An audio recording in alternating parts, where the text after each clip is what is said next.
and welcome to my historic house in rural Nova Scotia. My name is Suzanne. I am the Digital Optimist, and today we're going to be talking about when is the right time to get ads. Should you be running ads now, or is it just money down the drain? Let's talk about it. Ads don't fix things. I've always told my clients that there's no point getting ads until your website is converting. What does that mean? It means that when the people that get to your website take an action, maybe they book your service, they download a product that you're selling, or they buy something. Those are the three actions that you want them to take, depending on what your business is. I'm going to use therapy as an example because I'm running ads right now on a therapist. And they're going really well, but I've been learning a lot about ads. And for this particular client, I did SEO on their website as well as ads. You kind of want a double-pronged approach. There is no point doing ads if the website is confusing. So something that's really important is that your website needs to match the search terms.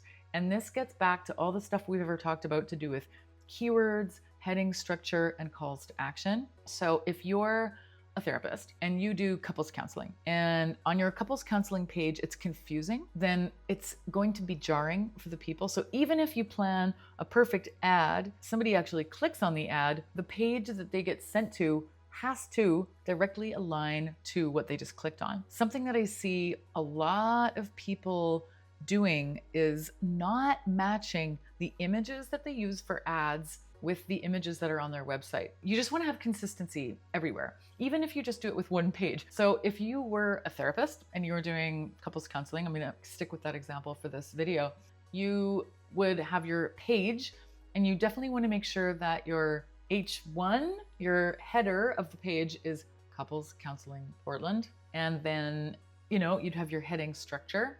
If you want to know more about heading structure and what I'm talking about, then go watch the video on that. You want to have clarifying text in either the subheading or the opening intro paragraph. You want to welcome the people that have just landed on your site, let them know that they're in the right place, and guide them as to what you do and how they can book. They're looking for trust signals, particularly with regards to counseling. They want to make sure that you are a fit for them. A lot of people think that they need ads, but they don't want to improve their website. Here's what you need to have in place before you run an ad. Your offer needs to be clear. If somebody lands on your site, they should immediately know what you do and who it's for. Second, your website needs to convert.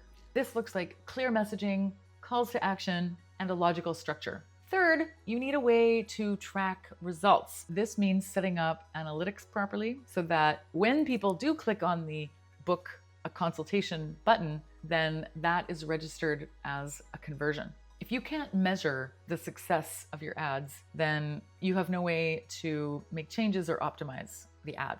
You're just guessing, and we don't want to guess. And there's always going to be some element of guessing, but without tracking how you're doing, you'll never know if you were successful in your guess.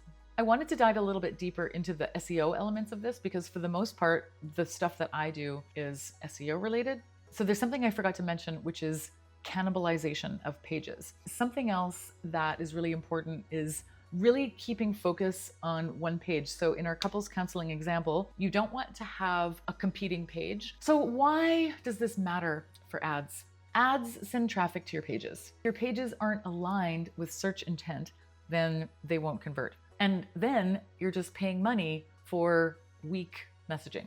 As a relative beginner to ads, I will say this. If you decide to do your own ads, which you could do it, but I would definitely recommend getting some AI support or even like a consultant, like just ask somebody, because there's so many little toggles and things to adjust in Google. And Google does not have your best interests at heart. It'll give you an option to optimize something, like auto optimize a whole bunch of different things. You don't want to say yes to all of that. Believe me, I have tried doing that. Not good. I'm going to give you one piece of advice. If you decide to do your own ads, do not do broad match keywords.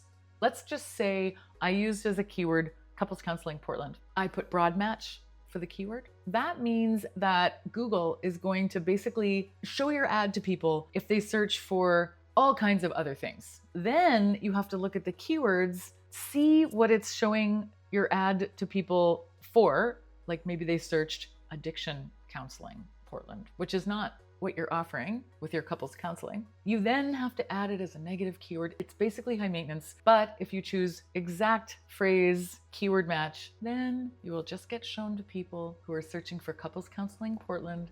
It is much higher intent. If they see your ad and click on it, it will be directly related to what they've searched for, and everybody wins. It's much better.